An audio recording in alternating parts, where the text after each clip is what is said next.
चलिए आज एक सफर पर चलते हैं, हजारों साल पीछे। समय में लौटकर ऋग्वैदिक सभ्यता के उन बुनियादी आइडियाज को समझने की कोशिश करते हैं जिन्होंने एक पूरी संस्कृति की नींव रखी। और यही यही वो सवाल है जो सबसे अहम है। आखिर वो कौन सी सोच थी, वो कौन सी वैल्यूज थीं जिनकी गूंज आज भी हमारे समाज में कहीं ना कहीं सुनाई देती है। तो ठीक है, किसी भी कहानी को समझने के लिए सबसे पहले उसका बैकग्राउंड समझना जरूरी है ना? तो आखिर हम किस समय और किस जगह की बात कर रहे हैं? हम बात कर रहे हैं, सोचिए, आज से करीब 3,500 साल पहले की, 1500 से 1000 ईसा पूर्व के बीच के दौर की। और सबसे कमाल की बात क्या थी? उस जमाने में कुछ भी लिखा नहीं जाता था। सारा ज्ञान, सारी बातें बस मंत्रों और कहानियों के जरिए एक पीढ़ी से दूसरी पीढ़ी तक पहुंचती थी। अब ये सभ्यता पनपी कहाँ? इसका दिल था सप्त सिंधु में, मतलब 7 नदियों की जमीन पर। ये नदी आना सिर्फ पानी नहीं थी, ये तो उनकी लाइफलाइन थी। और इन सब में सरस्वती नदी का दर्जा सबसे ऊंचा, सबसे पवित्र। ये इलाका आज के पंजाब और हरियाणा से लेकर उत्तर पश्चिम भारत तक फैला हुआ था। अच्छा, एक बहुत ही हैरान करने वाली बात यह है कि इस पूरे दौर के बारे में हमें जो कुछ भी पता है वो सब का सब सिर्फ एक सोर्स से आता है, ऋग्वेद। और हाँ, ये कोई किताब नहीं थी जैसा हम आज सोचते हैं। ये तो कह लीजिए ज्ञान का एक बहता हुआ दरिया था जो सदियों तक सिर्फ जुबानी सुनकर और याद रखकर जिंदा रहा। तो जाहिर है सवाल उठता है कि ये लोग रहते कैसे थे। चलिए अब थोड़ा उनके समाज के अंदर झांक कर देखते हैं, उनकी वैल्यूज को समझते हैं। तो देखिए, उनके समाज का जो बेस था, जो सबसे मजबूत पिलर, वो था परिवार। हाँ, परिवार पितृसत्तात्मक था, मतलब घर का मुखिया पिता होता था। लेकिन, और ये बहुत जरूरी बात है, किसी एक इंसान की मर्जी से ज्यादा पूरे समुदाय, पूरी कम्युनिटी की भलाई को सबसे ऊपर रखा जाता था। और अब एक ऐसी चीज पर आते हैं जिसे समझना बहुत बहुत जरूरी है, वर्ण सिस्टम। देखिए, ऋग्वैदिक जमाने का वर्ण आज की जाति जैसा बिल्कुल नहीं था। ये जन्म पर नहीं बल्कि कर्म, यानी आपके काम, आपके प्रोफेशन पर आधारित था। मतलब सोचिए, एक ही घर में कोई ज्ञानी हो सकता था, कोई योद्धा, कोई व्यापारी। कितना फ्लेक्सिबल था ये।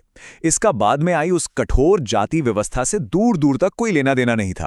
चलिए अब एक और बात करते हैं जो शायद आज के दौर में कई लोगों को चौंका सकती है। वो है महिलाओं की स्थिति, उनका सम्मानजनक स्थान। जो हम आमतौर पर पुराने जमाने के बारे में सोचते हैं ना, ये तस्वीर उससे एकदम अलग है। और ये सिर्फ कहने की बात नहीं है, इसके सबूत हैं। घोषा, अपाला, लोपामुद्रा, ये नाम है उन विदुषी महिलाओं के जिन्होंने ऋग्वेद के श्लोक तक रचे। सोचिए, महिलाओं को पढ़ने लिखने का पूरा हक था, वो पब्लिक असेंबलीज में हिस्सा लेती थी। और सबसे बड़ी बात, उस दौर में सती, बाल विवाह या पर्दा प्रथा जैसी चीजों का कोई जिक्र तक नहीं मिलता।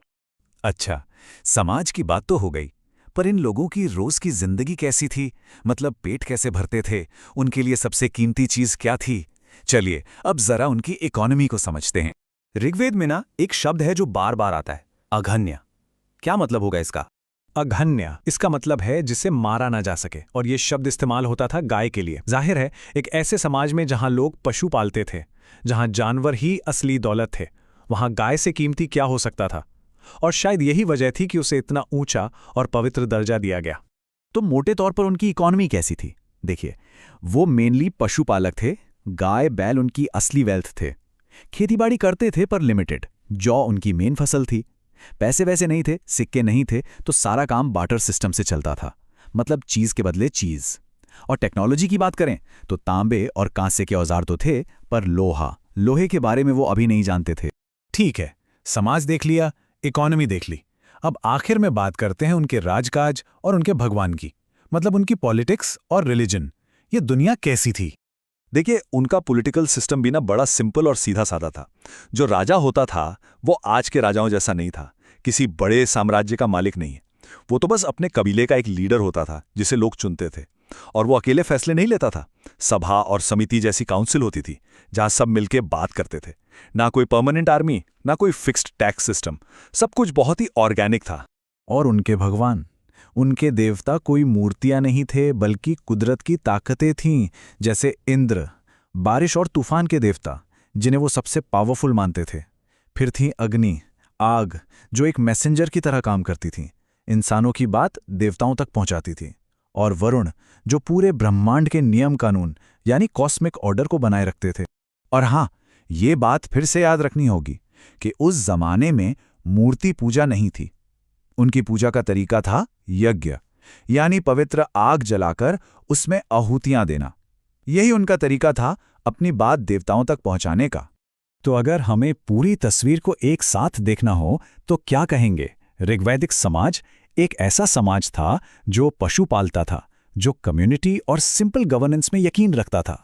वो नेचर की पावर की पूजा करते थे। उनका सोशल स्ट्रक्चर काफी फ्लेक्सिबल था और सबसे बड़ी बात, महिलाओं का दर्जा बहुत ऊंचा और सम्मानजनक था। तो एक तरफ है ये सादा सा जीवन और दूसरी तरफ है इतने गहरे विचार।